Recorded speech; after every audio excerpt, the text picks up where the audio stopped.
Salut, c'est Richard, c'est le RG Podcast Minimalisme. Aujourd'hui, c'est l'épisode 84 et on va parler un peu de la partie cachée de l'iceberg, côté obscur, tout ce qu'on veut.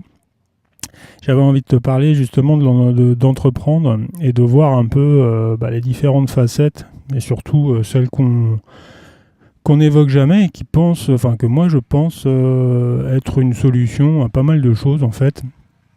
C'est-à-dire que quand tu regardes un peu ce qu'on te propose éventuellement sur le web ou ailleurs, les mille et une techniques, les mille et une façons de pouvoir réussir, de faire en sorte que tout ce que tu vas entreprendre va marcher, etc.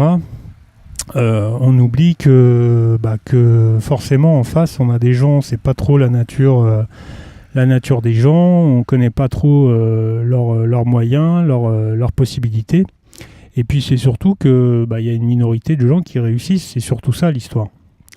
Maintenant, quand tu entreprends quelque chose, c'est pas forcément amour, gloire et beauté. Tu peux très bien décider de faire quelque chose. J'ai pas d'exemple en tête, mais vraiment des choses assez simples. Et de te dire, je bafouille, de te dire que forcément ça va être compliqué. En plus, moi en tant que Français, on est quand même un pays où on a du mal à entreprendre sans être sûr de bien maîtriser le sujet. Donc c'est un petit peu compliqué de démarrer quelque chose.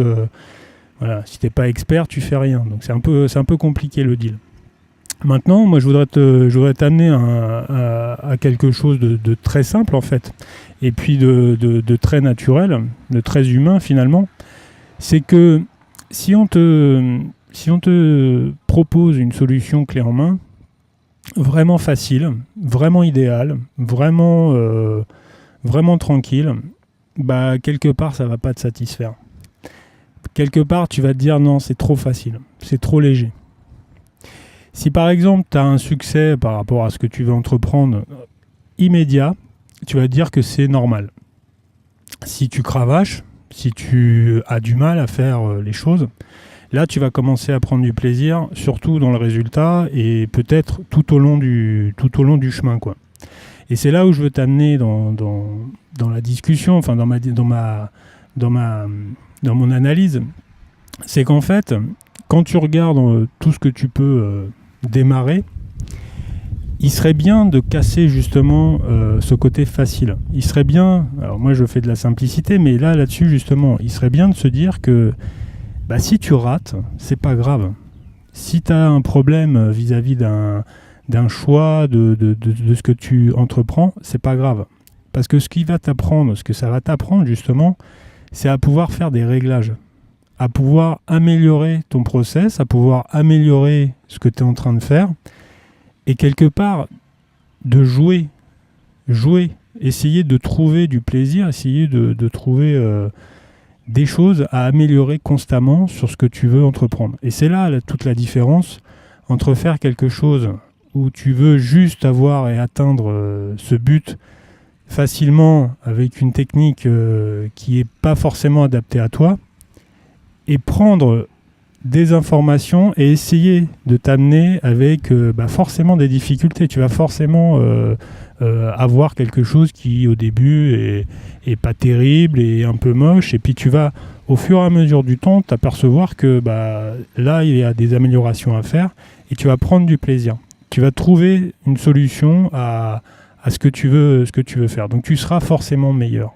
Quoi que tu veux, toi que tu imagines, tu espères, tu seras forcément meilleur. Maintenant, il y a une deuxième chose qui est essentielle quand tu entreprends, c'est de choisir. Et quand tu veux faire quand tu as une proposition comme ça, quand tu cherches quelque chose à développer, t'as pas forcément les bonnes idées. Et puis, même si tu as des choses qui te viennent en tête, des fois, faudrait mieux faire autre chose. Et les mauvaises expériences, ça te permet justement de te dire, moi j'ai essayé, moi j'ai fait un maximum, Je me suis peut-être loupé sur certains points. J'ai essayé de les régler. J'ai essayé de voir en fait ce qui allait pas pour améliorer mon jeu, pour améliorer ma possibilité d'atteindre l'objectif. Et puis finalement, non, j'arrête, c'est pas fait pour moi parce que je m'aperçois que moi, ma nature, elle est pas dans ce sens-là, elle est pas vers ça. Et ça te permet quand même, quoi qu'on le dise, parce qu'on est souvent avec un ego démesuré, en train de se dire bon, je suis parti sur ces idées, c'est valable hein, pour je sais pas pour tout ce qui est études, pour tout ce qui est carrière et autres. On est souvent en train de se flageller comme ça, de se dire bon voilà, moi j'ai commencé un truc, maintenant il faut que je le finisse. C'est pas obligé de le finir, c'est peut-être le commencer, mais bien le faire progresser d'une bonne façon. Mais peut-être qu'après, faut peut-être passer à autre chose, et puis il faut peut-être voir les choses un peu différemment pour que soit ça soit mieux, ou soit tu diriges vers quelque chose, mais que ça t'apporte au moins ce process de toujours essayer de jouer et trouver du plaisir à faire les choses. Donc quand quelque chose ne va pas, quand quelque chose que tu entreprends, que tu fais, et ça peut être vraiment valable sur une décision, une organisation d'une journée ou autre, dis-toi que c'est pas grave, parce que au moins tu essayes de faire en sorte que ça soit un jeu, que ça soit un amusement, et que c'est surtout ça le but, quoi.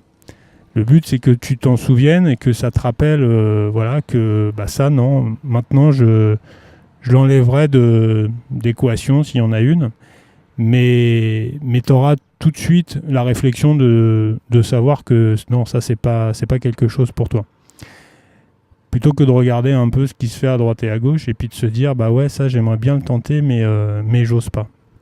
Faut essayer d'aller, effectivement, c'est compliqué des fois par rapport à un entourage, c'est compliqué des fois par rapport à pas mal de circonstances, mais faut trouver du positif dans l'échec, et puis c'est comme ça qu'on arrive à faire un truc pas trop dégueulasse, je vais employer ce mot-là, parce que ça te permet vraiment d'avoir la solution, parce que plus tu commences à choisir des choses qui t'intéressent et tenter à tendre à réussir à cet objectif-là, et plus tu vas commencer à écrémer, à filtrer, et tu vas forcément à un moment donné tomber sur le bon truc qui va faire que là, déjà que tu trouvais du plaisir en ayant un peu cette mentalité-là. Mais alors là, ça sera plus que du plaisir, ça sera vraiment un énorme kiff, et tu pourras vraiment à ce moment-là t'épanouir et trouver vraiment du sens à ce que tu fais. C'est tout pour cet épisode, hein. On va pas non plus. Moi, faut arrêter de regarder les autres, c'est surtout ça l'idée. Il faut arrêter de se comparer et voir un peu ce que tu es capable de faire avec les moyens que tu as, et surtout prendre toutes les petites choses que tu veux entreprendre comme des choses hyper sérieuses, mais avec du plaisir. Enfin, mettre en place des méthodes avec du plaisir pour que ça soit une véritable expérience. On se retrouve comme d'habitude sur les réseaux, sur ma page www.rgminimalisme.cloud. Et puis moi je te dis bonne réflexion, et puis c'est surtout je te dis à demain. Salut!